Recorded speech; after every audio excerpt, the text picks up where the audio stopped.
Boom! Welcome to Physics Games. And today we're not going to be playing a game, we're going to be working out how to get a modlet for 7 Days to Die and install it correctly in our Steam directory. Now if you want to get a modlet, which is a group of files that change your experience in game, then there are several websites you can find it, but the most popular two I would say is nexusmods.com and also 7daystodiemods.com. If you log into these websites and have a search through, you'll find loads of cool changes that you can make to the game.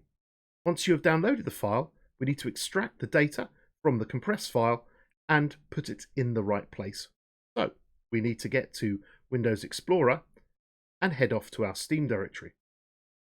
For most people, this will be found in Program Files or Program Files x86. And within these, where you see all your program files listed out, there'll be one called Steam. But I don't have that set up on this PC because mine is in a separate hard drive, an SSD that is able to run it hopefully a bit quicker for me away from my Windows installation. But once you've found this Steam directory, within there we're going to place the files that we have downloaded. And the HN Christmas mod that I downloaded from nexusmods.com is a file that looks like this and ends in RAR. This is the version and the version number. You may have something different, but this is the version as of the 5th of December 2020. And I've also taken the same files and put them in a zip file, just so I can show you the two different ways that we can extract the files. If you have a zip file, well, Windows can extract those on its own, so we can right click and extract all. If I grab the pop-up on my other screen, we can see that it wants to extract it into a directory with the same name as a zip file. So we'll do this and we find a window pops up. I'll close that straight away. So there it is. We're all ready for it. HN Christmas. Within it we have another folder. And there are the files that we want. Now we don't need two directories like this. The easiest way probably to do this is to go here, give it a name. I'm going to call it delete me, just so we know which one to delete. And when I go in there, I'm going to find the HM Christmas directory or folder with the files I want in there. I'm going to right click on this, click on cut, go back to my Steam directory, or in your case, you may be in your program files. You might want to organize this in a temporary directory somewhere else on that hard drive or a different hard drive. I'm going to paste this here and I'm going to delete this delete me folder. There we go. Now we should just have a single folder with our files in it. So that's one way of doing it. I will now delete this and have a look at the RAR file that I originally downloaded.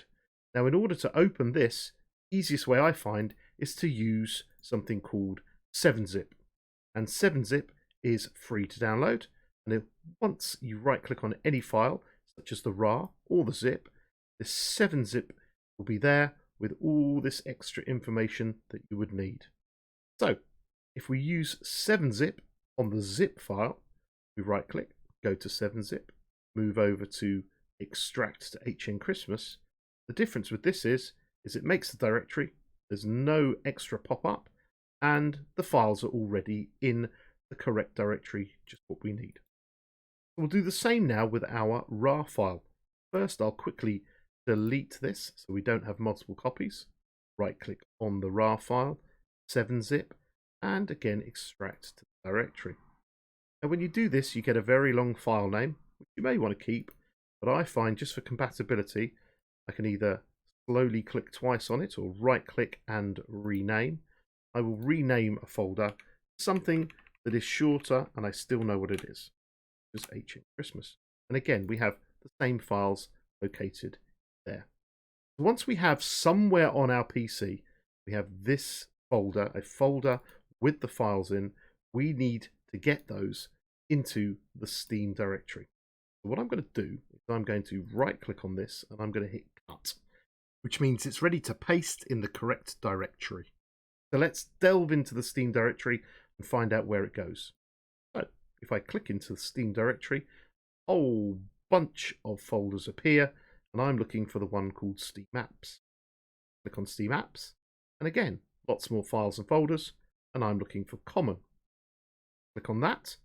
All the games that I have on Steam are here, and right at the top for me is 7 Days to Die. I'll click on that. Now within here we see everything that we need to run 7 Days to Die, but we don't see a folder called mods, and that's something we need to create.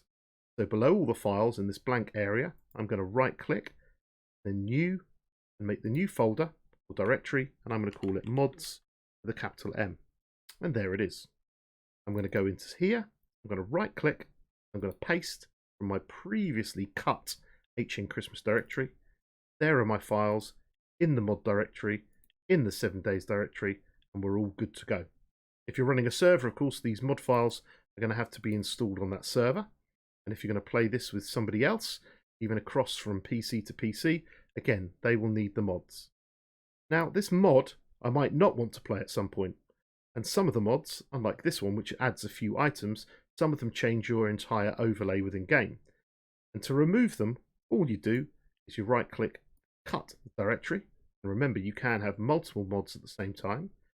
You're going to go back to a folder somewhere where you're going to keep these things. Now, I like to keep them in a folder called mods. I'm going to make one here. This is not the mods directory that is in my Steam directory. This is just one at the root of my hard drive. And in here, I'm going to, again, paste my HN Christmas directory. So now it's stored away. If I go back all the way back to my mods directory, you can see it's now empty. Don't bother deleting this, because now it's here, you're ready to go in the future with any other modlets that you would like to try. And the game runs perfectly fine with that empty directory there. It just means for me, I can go to the root of my SSD. You might want to keep this somewhere else, like a temp directory on your C drive, or in a mods directory in your C drive, it doesn't matter. And we're going to take these and we're going to cut and paste as we want to use them. I also like to keep the original. Now in this case, if I delete the zip file, we have the original, and this gives me the information of which version it is. I might keep that as well in my mods file, just for a rainy day. But that's how we do it. That's how we play different modlets on 7 Days to Die. So if you enjoyed this video, please make sure that you like, subscribe, and leave a comment as well to tell me how it went. And hopefully you'll be playing modlets on your game as soon as you can. And of course, if you'd like to see me stream, then that's every Monday and every Thursday at 10 PM UK time on Twitch. All links for everything are below. I hope you enjoy all these beautiful mods that we find for 7 Days to Die. Goodbye.